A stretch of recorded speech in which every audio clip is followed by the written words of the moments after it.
기도하겠습니다. 거룩하시고 자비로우신 아버지 하나님 감사합니다. 지난 3일 동안도 우리를 세상에서 보호하시고 또한 생명의 말씀 앞으로 인도하심을 감사드립니다. 오늘도 말씀을 선포할 때 선포하는 자나 듣는 자 모두에 하나님께서 함께 하심으로 성령님께서 기름 부어주시고 살아계신 생명의 말씀을 우리 혼과 마음에 깊숙이 담을 수 있도록 은혜 베풀어 주시옵소서. 아버지 하나님 감사합니다. 오늘도 이 시종을 주님께 의지하옵고 감사드리며 예수님의 이름으로 기도드리옵나이다. 아멘. 오늘은 베드로의 혼적 한계성에 대해서 여러분들과 함께 은혜를 나누도록 하겠습니다. 베드로의 혼적 한계성 말씀 봅니다. 사도행전 10장 34절로 35절의 말씀입니다. 베드로가 입을 열어 가로되 내가 참으로 하나님은 사람의 외모를 취하지 아니하시고 각 나라 중 하나님을 경외하며 의를 행하는 사람은 하나님이 받으시는 줄 깨달았도다. 아멘. 이제까지 베드로는 복음은 유대인들에게만 필요한 것이지 이방인들은 복음을 받는 것으로 생각지 않았다는 것입니다. 우리 한국 사람들도 그런 분들이 많습니다. 금식하면서 뜨겁게 박수치며 찬양하고 기도하는 열정은 한국인만 그런 것으로 생각하지 다른 아프리카나 다른 나라 사람들이 똑같이 우리처럼 하면 그 사람들도 해? 하는 사람들이 많았습니다. 과거 10여 년까지만 그런 사람들이 많았습니다. 특히 우리는 단일 민족이기 때문에 더 심합니다. 사도행전 10장 44절로 45절을 봅니다. 베드로가 이 말 할 때에 성령이 말씀 듣는 모든 사람에게 내려오시니 베드로와 함께 온 할례받은 신자들이 이방인들에게도 성령 부어주심을 인하여 놀라니. 아멘. 베드로의 생각을 성령께서 누가를 통하여 말씀하고 계십니다. 베드로가 자기의 교인들에게 그동안 이방인이 복음을 받아야 하는 것에 대하여 말하지 않고 자기 교회 성장만 말하였다는 것을 볼 수 있으며 훈련이 되지 않았기 때문에 이방인들에게 성령 부어주심을 보고 놀라는 것이었습니다. 즉 쉽게 말하면 교만했다. 오히려 과거 오순절 성령 세례 받을 때 더 순수했을 수 있습니다. 이런 역사가 일어나는 가운데도 베드로의 카디아 속에는 자기 위치와 교단적, 민족적인 교만으로 가득 차 있었지만 그래도 하나님께서는 그를 사용하셔서 역사하셨던 것입니다. 베드로는 이런 교만을 갖고 더 밖으로 나가면 좋았을 텐데 그렇지 않고 다시 예루살렘으로 돌아갔던 것입니다. 사도행전 11장 1절로 4절입니다. 유대에 있는 사도들과 형제들이 이방인들도 하나님 말씀을 받았다 함을 들었더니 베드로가 예루살렘에 올라갔을 때에 할례자들이 힐난하여 가로되 너가 무할례자의 집에 들어가 함께 먹었다 하니 베드로가 저희에게 이 일을 차례로 설명하여. 아멘. 그들이 성령 받은 것들을 자세히 설명했다는 것이에요. 베드로에게 예루살렘은 자기의 본부인 것입니다. 예루살렘에 도착한 베드로는 선교 보고 대회를 열었을 것입니다. 이런 내용들은 사도행전 11장 5절로 17절에 기록이 되어 있죠. 여기 말씀에 이 일이라는 말씀이 나오는데 이방인 고넬료에게 복음을 전한 일을 말하고 있었던 것이죠. 그리고 사도행전 11장 15절로 16절을 봅니다. 내가 말을 시작할 때에 성령이 저희에게 임하시기를 처음 우리에게 하신 것과 같이 하는지라. 내가 주의 말씀에 요한은 물로 세례를 주었으나 너희는 성령으로 세례 받으리라 하신 것이 생각났노라. 아멘. 처음 우리에게 하신 일이 뭐예요? 마가의 다락방에서 성령이 강림하셨죠. 그때 그 오순절 성령 세례를 말하고 있는 거죠. 그래서 성령으로 세례를 받으리라는 그 말은 사도행전 1장 5절에서 예수님이 승천하시기 전에 하셨던 말씀입니다. 기다려라. 생각났노라라는 건 예수님의 제자였으므로 바로 앞에서 들었을 텐데 그 말씀은 그동안 잊어버리고 있다가 이제야 고넬료의 집에서 생각이 났다고 하는 것은 실제로 이방인이 복음을 받는 것을 보고 그들이 성령 세례를 받는 것을 보고 깨달았다는 것은 베드로의 한계성인 것입니다. 이런 베드로의 사고방식을 가진 사람이 전체 교인들의 90% 가까이 되며 바울의 사고방식을 가진 사람은 10% 정도밖에 안 됩니다. 사람은 자민족 중심으로 생각하게 되어 있으며 타 민족을 불편하게 여기는 것이 인간의 한계성입니다. 그래서 하나님께서는 타 문화권에 바울과 바나바와 같은 사람을 먼저 보내서 그곳에 적응하고 훈련받게 하시는 것입니다. 우리들이 타 문화권에 살지 않으면서 그들에게 복음을 전한다는 것은 보통 어려운 일이 아닙니다. 선교사들이 타 문화권에 나가서 실패하는 이유도 그곳에 있는 원주민들과 사고방식이 다르기 때문에 그들도 이런 부분에서 선교사를 받아들이지 않기 때문입니다. 사도행전 11장 17절로 18절 말씀입니다. 그런즉 하나님이 우리가 주 예수 그리스도를 믿을 때 주신 것과 같은 선물을 저희에게도 주셨으니 내가 누구한테 하나님을 능히 맡겠느냐 하더라. 저희가 이 말을 듣고 잠잠하여 하나님께 영광을 돌려가로되 그러면 하나님께서 이방인에게도 생명 얻는 회개를 주셨도다 하니라. 아멘. 내가 이제 깨달으니 여러분들께서도 이런저런 말로 시비하지 말라는 것입니다. 그들도 성령 세례를 받았다는 거예요.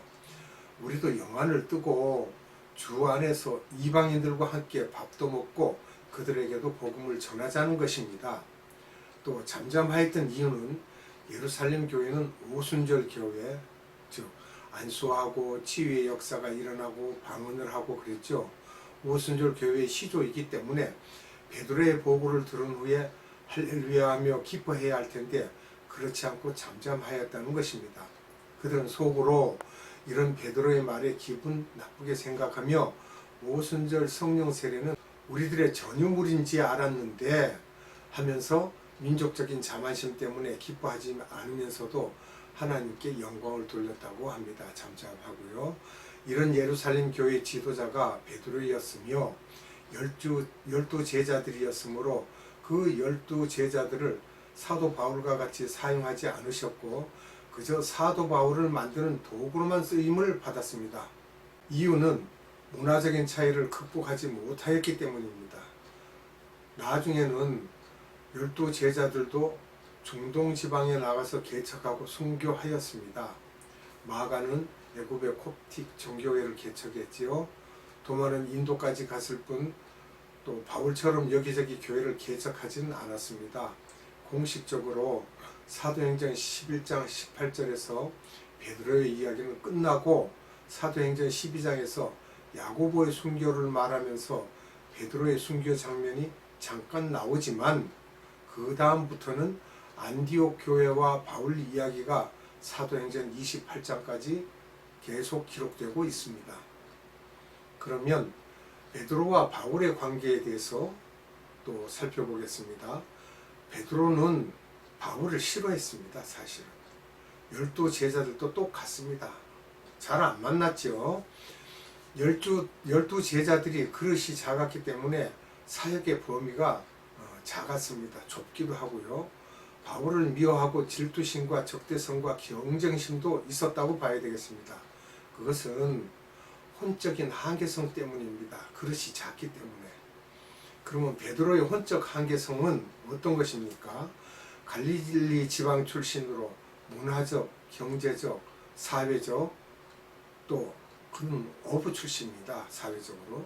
또 종교적으로 볼 때 유대교 훈련도 제대로 되지 않았습니다. 교육적으로 볼 때 학벌이 없습니다.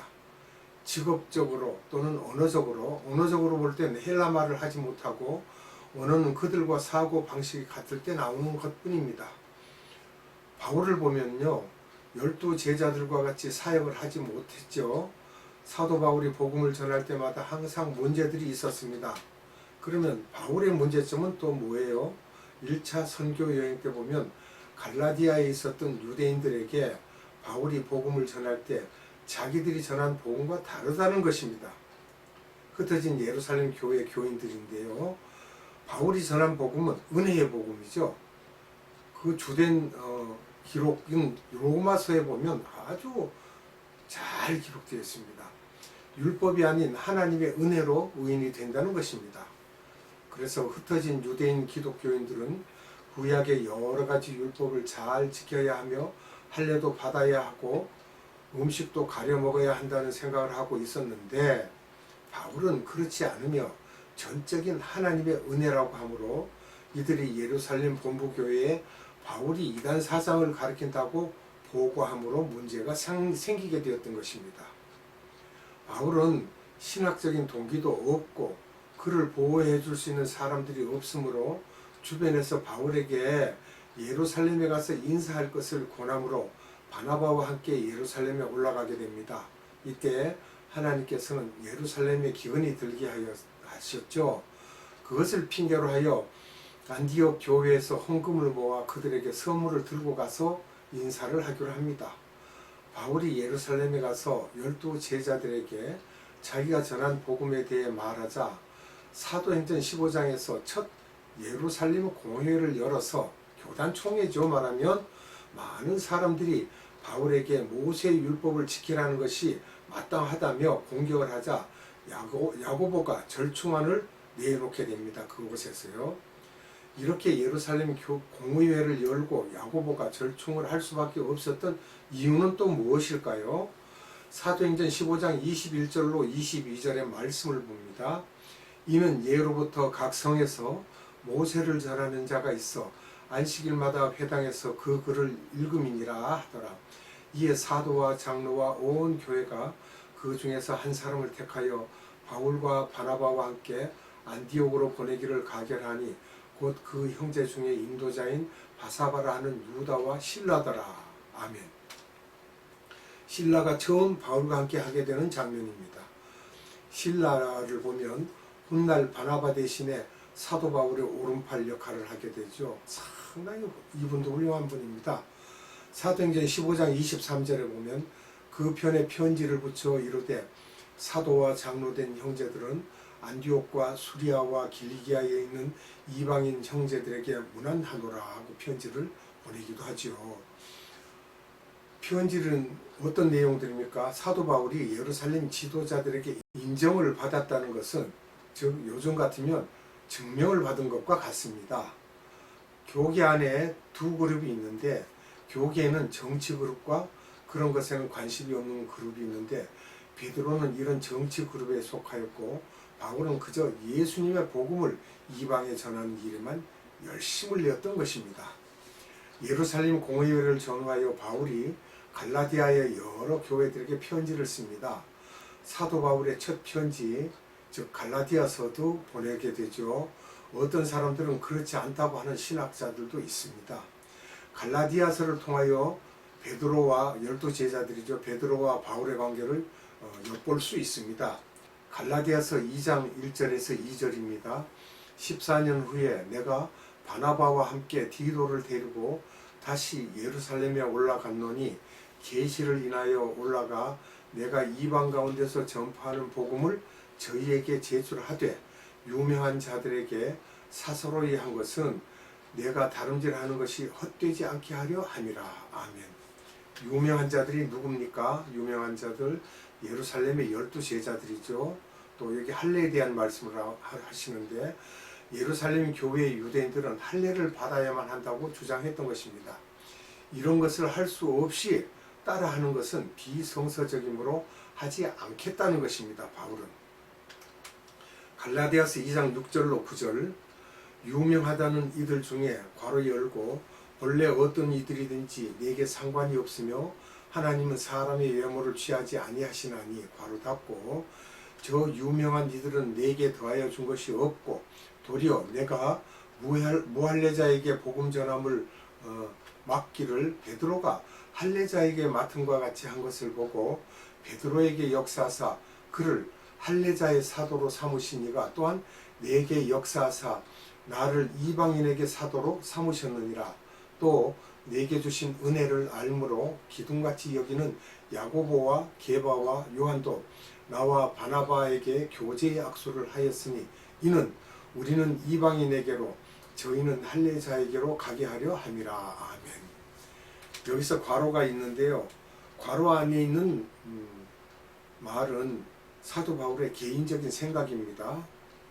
갈라디아서 2장 7절에서 8절은 베드로와 바울의 살기 다르다는 것을 분명히 말씀하고 있습니다. 여기서 또 기둥같이 여기는 이라는 말씀이 나오는데 예루살렘 교회의 지도자를 이런 식으로 표현했던 것입니다. 교회의 기둥으로 서로가 교제는 한 번 했다는 것 뿐입니다. 바울이 베드로를 한번 혼내주었던 장면이 나오는 것도 바울과 베드로가 그렇게 친하지는 않습니다. 사도행전 12장 17절을 봅니다. 베드로가 저희에게 손짓하여 종용하게 하고 주께서 자기를 이끌어 옥에서 나오게 하던 일을 말하고 또 야고보와 형제들에게 이 말을 전하라 하고 떠나 다른 곳으로 가니라. 아멘. 야고보의 순교 장면 이후에 베드로가 감옥에 투옥되었을 때에 마가의 다락방에서 예루살렘 교인들이 기도할 때에 주의 사자가 베드로를 옥에서 밖으로 나오게 하였던 것입니다. 옥문이 열려지고 주의 사자가 다 그렇게 하셨죠. 또 다른 곳으로라는 이 말은 결국 베드로가 예루살렘을 떠나면서 베드로의 이야기가 완전히 끝납니다. 그럼 베드로는 다른 곳 어느 곳으로 갔다는 것입니까? 일반적으로 베드로가 예루살렘을 떠나 안디옥으로 가서 바나바와 바울을 만났을 것으로 말하고 있습니다. 갈라디아서 2장 11절을 보겠습니다. 게바가 안디옥에 이르렀을 때 책망할 일이 있기로 내가 저를 면책하였노라. 잠시 전에 말씀드렸던 내용이죠. 한번 베드로를 탓을 했어요.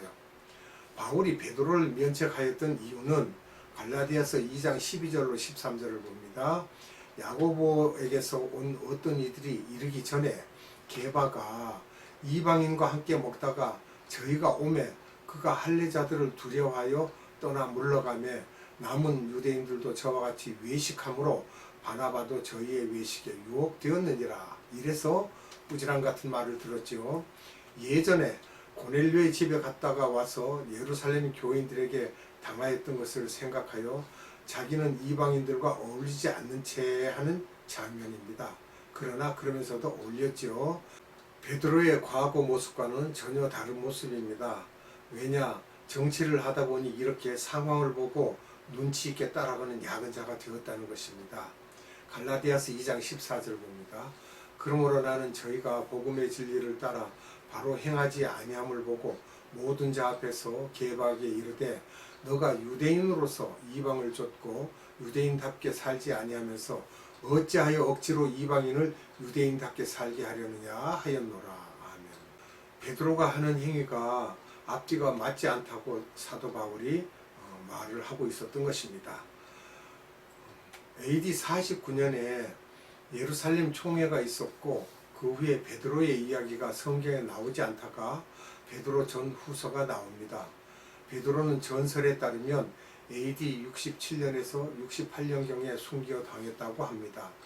AD 26년 즉 예수님 공생의 기간부터 따라다녔기 때문에 사도 바울은 35년에 회심하였으므로 약 10년 정도 선배라고 보면 됩니다.